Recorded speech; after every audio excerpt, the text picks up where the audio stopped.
Hey everybody, this is Ray Flip, television beat writer for Bleeding Cool. Welcome back to our weekly recap review of Preacher Season 3. We're going to be taking a look at the second episode of this season, Sonsabitches. And let me start off by saying, as much as I like the first episode for getting us started for the season, this episode essentially took two of our major big bads and brought them together. And brought them together a lot quicker and more directly than I thought we would this early on. The Grail and the L'Angell family. And it's interesting because it really, I think, demonstrated, as much as Jesse may think he has his stuff together, he's still missing a piece of his soul. He still doesn't have the Genesis power working. And I'm to be honest with you, I think that has a lot more to do than just the fact he's missing some of his soul. And again, he's under Grandma's grip and everything with Hair Star. So I think he did an excellent job in really showing how our heroes, Cassidy, Tulip, and Jesse, are still not on the same page. And what I'm going to do is I'm going to go over some of the highlights of the episode, and I'm going to touch upon some of the plot as we roll along, just to let you know why I really like this episode. First, the flashback. Episode started with a flashback to Jesse in high school, and he strikes a deal with a teacher who's been screwing around with a high school junior and trying to essentially get her off of his back, so he enters into a deal with Madame L'Angell. And guess what? Jesse warns him what's going to happen if you are late on payment, if you screw on payment, if you think you can just not take this seriously. And, well, the teacher finds out. I think we get a sense of now of what the machine was when it was mentioned in the first episode, because it looks like the machine is what essentially takes souls. In fact, not essentially, we learn that the machine takes souls, and it's what feeds Grandma, why Grandma's actually been looking so good for so long. Maybe not now, but I think that kind of feeds into her overall resentment towards Jesse leaving. But Flashback, I think, did a really great job, and it flashes very nicely to the end and books in it nicely when we see that teacher is still in the tombs that Jesse finds himself having to reopen again, because right now he's screwed and stuck with his plan with Grandma. Hair Star, Pip Torrens. I cannot say enough about him, specifically because Hair Star is not being portrayed as the coyote in a Coyote Roadrunner type cartoon. I'm really respecting what he's doing with the character. Badass. He has that mix of James Bond, Hannibal Lecter from the Hannibal series on NBC, and I think he just does a really great job representing the Grail. This idea, he just coolly will represent the Grail's motives and support the Allfather, but has no problems really getting into a relationship with Jesse and just screwing all of them over, because I think, as much as he may be cynical, I think he does believe in Jesse and what Jesse's powers are and what they possibly could do. But until then, we see very graphically he's going out there and doing some forcible recruiting for Humperdoo.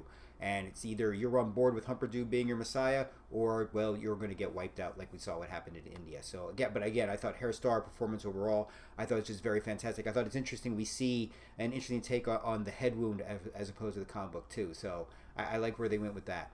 The Cassidy Tulip scenes I thought were great, and I think I'm feeling like these were the scenes that Joseph Gilgan was talking about in the interview that we did in regards to between Cassidy and Tulip. It's still heartbreaking because Cassidy's reading so much into what Tulip is saying is that she loves him, where the love is clearly a brother-sisterly love. Her love is for Jesse.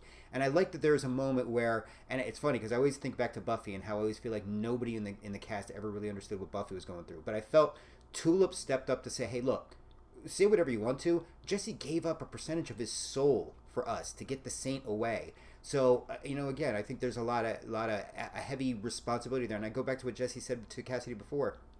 You're going to tell me about somebody I've known my entire life, and it's true. It's heartbreaking for Cassidy because you can tell he has the feels for Tulip, but he's till the end of the world.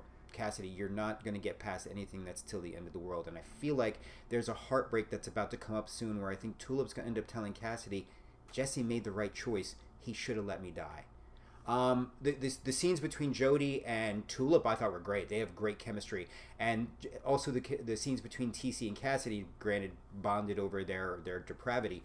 Something I want to say, too, that I'm finding impressive is, again, the fleshing out of the family. Now, of course, it has to happen. You have, I don't know how many episodes that they're going to be a part of, but even still, the way Grandma, TC, and Jody have really been fleshed out. I want to see more scenes between Tulip and Jody. I'd love to see a scene of those two kicking ass in a bar. Cassidy and TC, I think you have scenes that could be even more depraved than what we saw in previous seasons with the Angels in the hotel room in Vegas.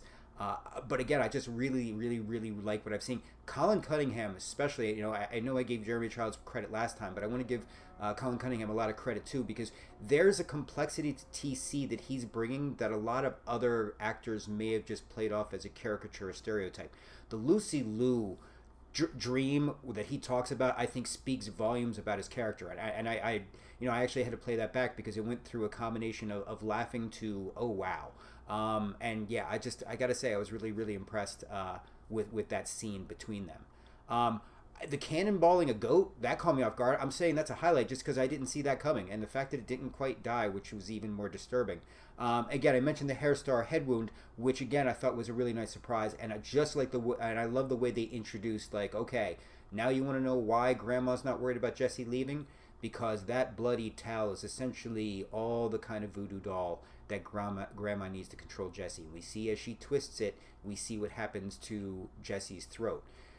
Of course, now Jesse's found himself in a situation where he now no longer has the Grail's help because they got the hell out, because Tulip misinterpreted a message from God, or maybe didn't misinterpret a message from God. Maybe God was trying to screw up the plan and started shooting up the Grail before Jesse could get his soul back. But I'm going to talk about that in a second, because we are segueing now into my favorite quotes of the episode. And we're going to start off with, "You're damn right it's going to hurt."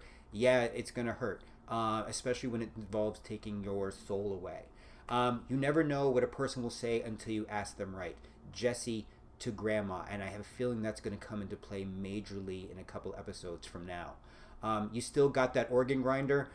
Jesse to Jody, who just looks so happy and nostalgic when he asks that, which is, again, so many disturbing, only made more disturbing by the fact that the way Jody talks and just keeps throwing animals into the machine. I'm counting on you to get those sons of bitches. That's what Dog, D-O-G, said to Tulip, and that's what caused her to start shooting up the Grail. To be honest with you, I don't really think, though, it's that Tulip misinterpreted. I think it's God just trying to screw up Jesse's plan. I don't think he gives a crap about the Grail. I think he doesn't want Jesse getting Genesis back, and I think that's what it's about. And I think there's one more ugly confrontation that's going to happen between Dog and Jesse before all this comes to a head. And I feel like Dog's going to do a lot to get the Saint of Killers back on their trail, too. And last but certainly not least, meantime, come give us a kiss. What Grandma says to Jesse at the end of the episode, just to twist the knife a little more before Jesse goes to get the tombs up and running again. Excellent job by Betty Buckley, and just that nice little way of saying to Jesse, as much as you may think you're 2 steps ahead of me, I'm 3 steps ahead of you. And again, just an excellent episode, a great way to start, and I'm really looking forward to how we're going to be segueing into episode 3.